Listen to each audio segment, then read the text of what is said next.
जब पाप बढ़ने लगा और धर्म की हानि होने लगी, हर दिशा में कंस की वाणी गूंज रही थी। जहां हवन दिखते वहां संतों की बलि दे दी जाती। द्वापर की कहानी भी कलयुग जैसी प्रतीत होने लगी थी।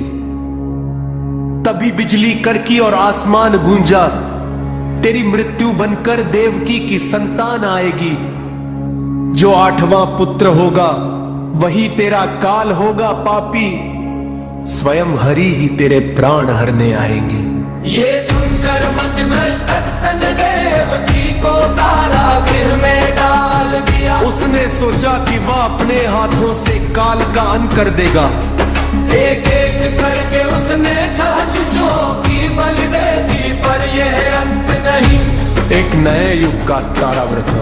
7वीं संतान के रूप में स्वयं शेषनाग आए, जिन्होंने माया के प्रताप से रोहिणी का गर्भ धारण किया।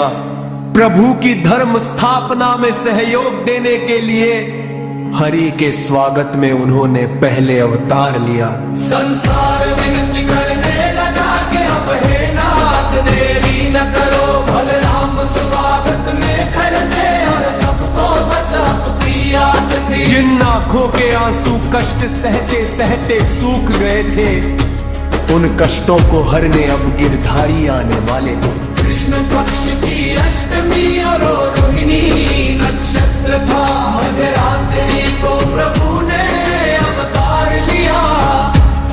मुख पर ऐसा दिव्य तेज लेकर कान्हा पधारे कि स्वर्ग से देवता भी हाथ जोड़कर फूल बरसाने लगे। जिनके पैरों के तले सारा ब्रह्मांड पलता है और जिनके नाम से काल का चक्र चलता है। उन्हीं तीनों लोकों के स्वामी ने कारागृह में जन्म लिया। धर्म की स्थापना के लिए उन्होंने ये अद्भुत लीला रची। अचानक कारागृह के ताले टूट गए और द्वार खुल गए। कंस के सभी प्रहरी माया के वश में होकर सो गए।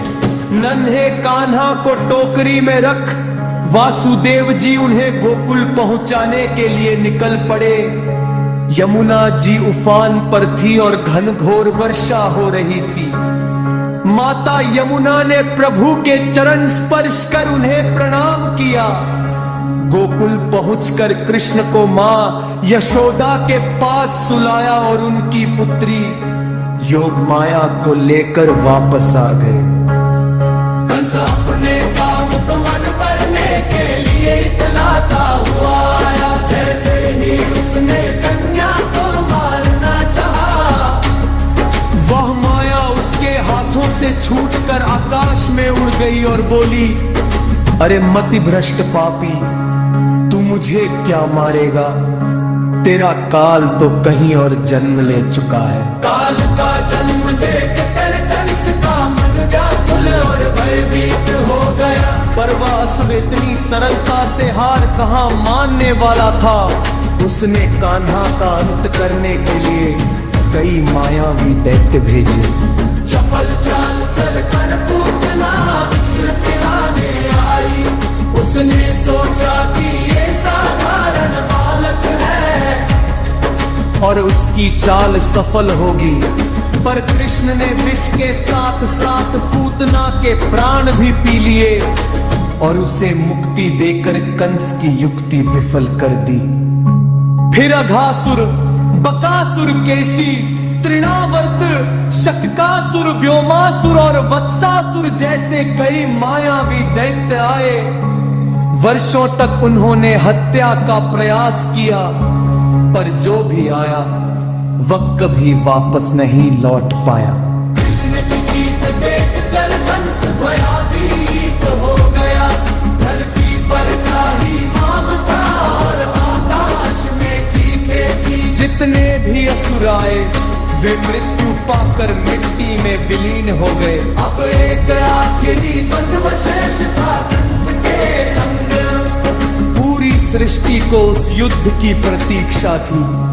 कान्हा और दाऊ मथुरा आए और शिव धनुष भंग करके अपने आने का संदेश दे दिया। पापी कंस पागल हो उठा और अपनी आखिरी चाल चली।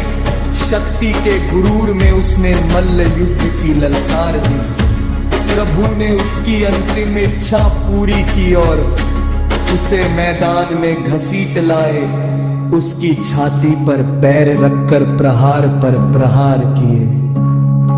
आज तू अपने अत्याचारों का अंत देख, तेरी आंखों के सामने